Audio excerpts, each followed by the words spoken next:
I wanna lay at your feet, 'cause girl, I was made for you, and girl, you were made for me. I was made for loving you, babe. You were made for loving me. I can't let nothing can you love me. Thank you all for coming along today. Daniel has given me the honour of launching the book, and this is his latest literary work, and I'm sure all of you who have bought it, well done all, are looking forward to reading about his first 15 years.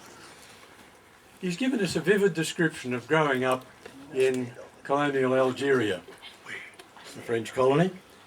Not only the daily routines, but occasional tragedies, dramas, high dramas. He talks a lot about his family. He was brought up in a very loving family, loving but poor, and they made the most of simple things. But they had to cope with a lot of daily challenges.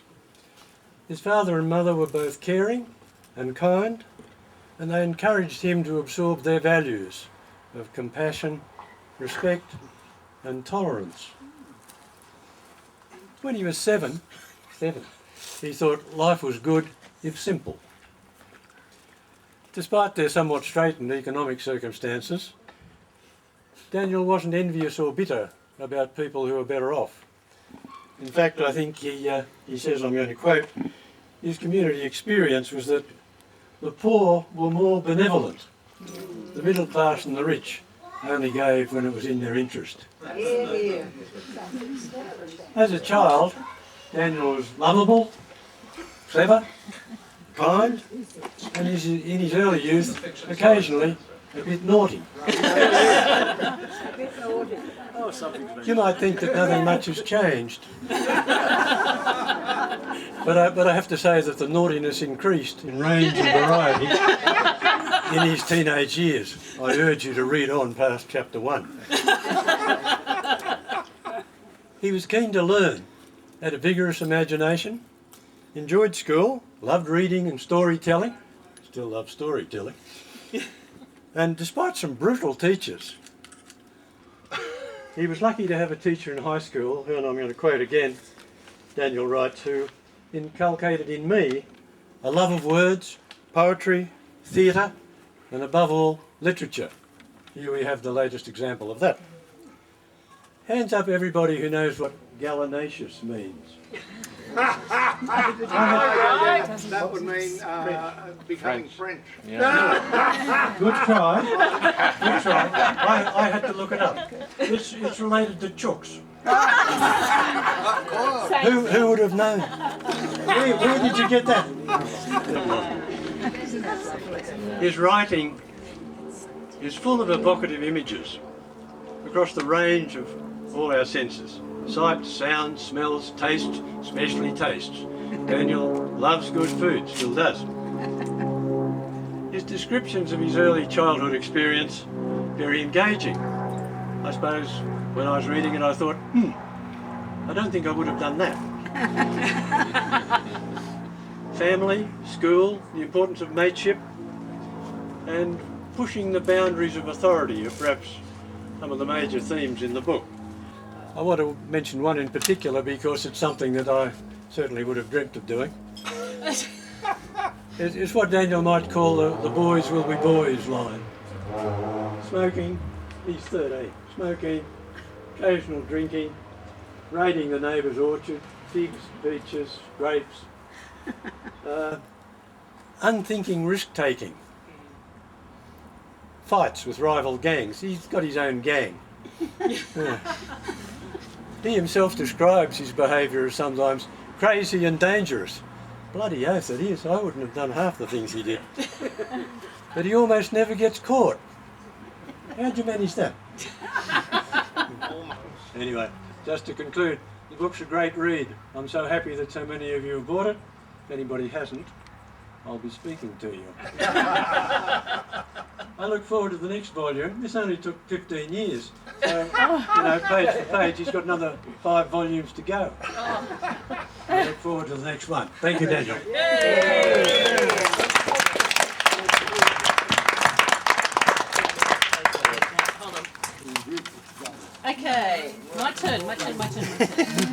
It's my turn. Okay.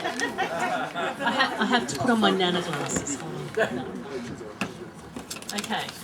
This is from our friend, Dr. Catherine Pentecost, and she asked me to read this out for you. So, I'm now going to read this short speech written by our friend, Dr. Catherine Pentecost, who was unable to make it to the launch, but wanted to offer up her impressions of Daniel's book. Daniel Solaire's The Ears of the Jackal is the first part in a deeply personal memoir about growing up in the shadow of Algeria's War of Independence. In case you didn't know, Algeria was a colony of France from 1830 to 1848. Then it was part of France from 1848 to 1962 under the Constitution of the Second Republic.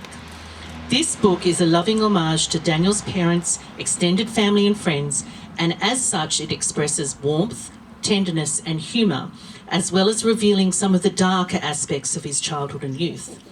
The numerous small stories that comprise the memoir offer us, as readers, a detailed window into times and places of which most of us know almost nothing. Despite having had a brief and terrifying glimpse via my daughter's father, actor-director John Rado, whose Hungarian parents moved briefly to Algeria in the 1960s, I knew nothing of the 8-year war, its aftermath, and the ramifications on the peoples of Algeria.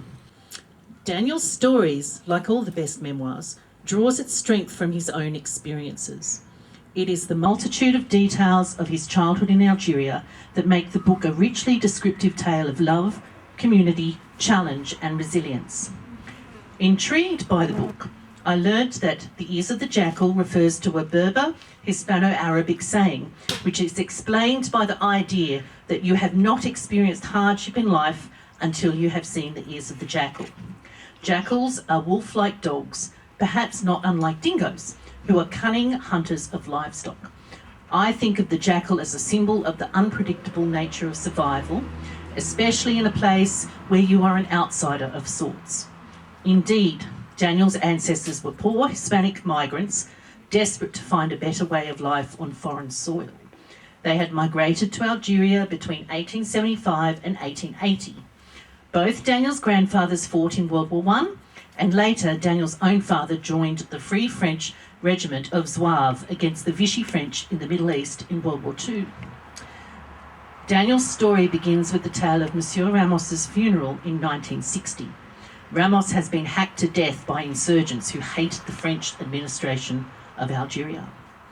Daniel's recounting of the funeral lured me immediately into his book because he described events so well that I could see everything unfolding before my mind's eye as though I was there. Indeed, Daniel is indeed a raconteur of the highest order. That means storyteller. His ability to share, that's okay, his ability to share his intriguing and sometimes humorous stories is a strong part of the glue that holds his friendships in place for over decades. In particular, I relate to Daniel's perspective of what I would call otherness, because my own ancestors were people who travelled to foreign climes seeking a better life. We are also people of mixed cultural and linguistic origins whose stories are considered unusual, even within the context of a multicultural Australia. I have a long-standing interest in memoir. At university, I learnt that small stories are often subsumed into the grand narratives of history. In fact, I believe that it is only in the more nuanced tales like Daniel's that we are offered a more realistic, heartfelt appreciation of our world. A world that is far more complex and more personally revelatory, just trip over that word, than mainstream histories will ever reveal. The Ears of the Jackal will intrigue you and entertain you. You will learn far more than you ever knew about the sunny character that is Daniel Solaire. You must read this book. With warmest congratulations, especially to Belinda Marsh, hello, for all her hard work and dedication to producing this book, and to Daniel for his thought-provoking memoir. There you go.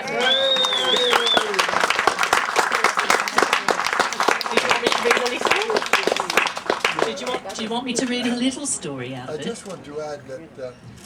Do you want to talk? One because more I've had too many champagnes. You did very well. Oh, thank you. Thank you all for coming. It's so nice to see you all here today. Some people that I've never seen before, that I've never met before, and thank Into you. that a bit more. Anyway, we were at Aldi yesterday doing some shopping for today's enjoyment, and then Kath rang me and she said,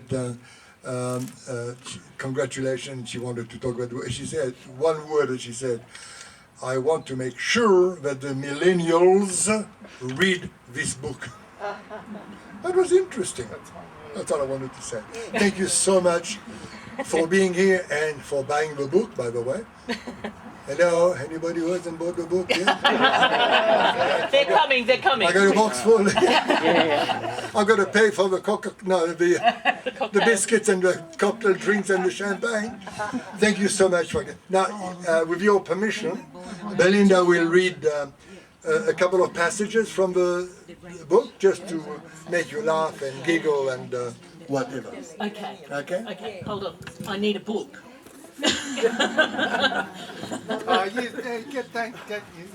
All right, thank you. All right, so. Do you want a chair? No, it's my chair. Oh, thank you, lovely. Yes, I would love a chair. No? No, I'm not getting a chair. You want a chair? Oh, Paul. Gotta have a chair. Oh, thank you. Thank you. All right, let's have a look-see. All right, let's have a look. Now, we said... Okay, this one is about spring. Our mothers baked a traditional Easter cake, light and spongy. It was shaped like a cob, some bigger than others. It was called La Muna, and we would share it among ourselves. It had some orange zest in it, and crunchy white sugar crystals decorated the dome. In fact, we even called the Easter season La Muna, such was the importance of that confection. We would take off for the hills where the afternoon breeze was complicit with our endeavour. It helped us fly our multicoloured kites 100 metres or more, way up in the blue sky, so that they became just a dot with their long tails wagging and their paper frills fluttering in the April breeze, emitting a soothing rustling sound. We were expert kite makers. More often than not, they were bigger than us, and when they flew very high, sometimes we would struggle to hold them steady. We would secure the bobbin in some bushes and fall asleep on our backs, watching our kites dancing, swinging from left to right with such grace. Although kite flying was the most pleasurable exercise, kite making demanded a lot of skill. To start with, we had to go down to the riverbank where the best cane grew.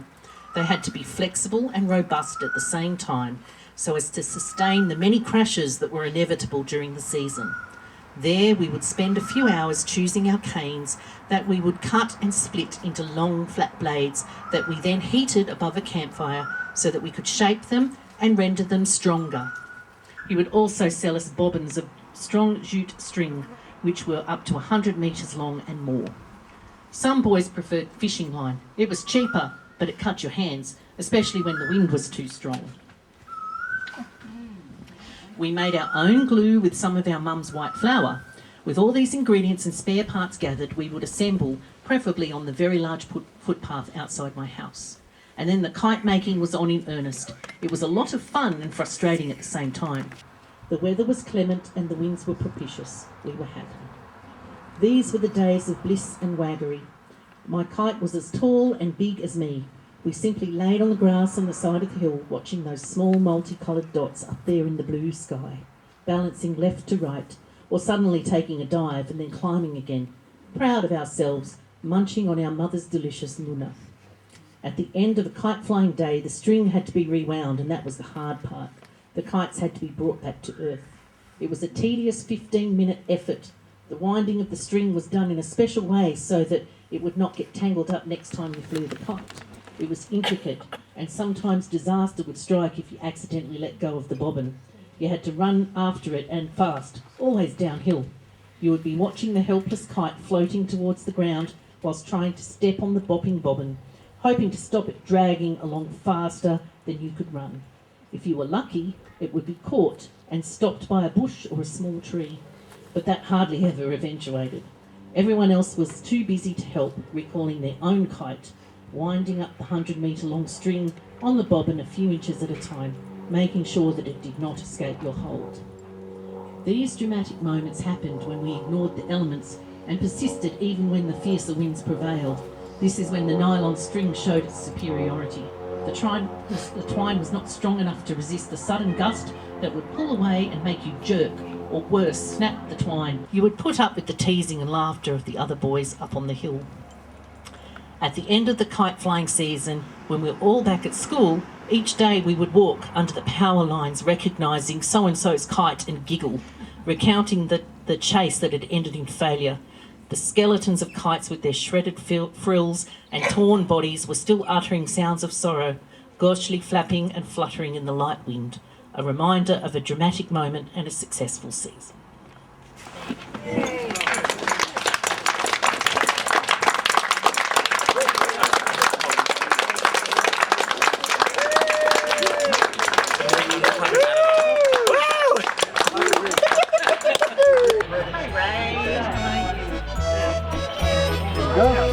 Wonderful. Thank you, sir.